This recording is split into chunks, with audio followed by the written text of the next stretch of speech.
पे लोग आखन मैं को कलंदर ओ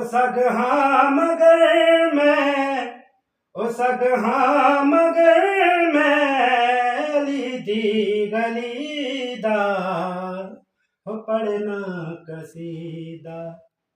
हक दे वलीदा पढ़ना कसीदा हक दे वलीदा हो मिलके लगाओ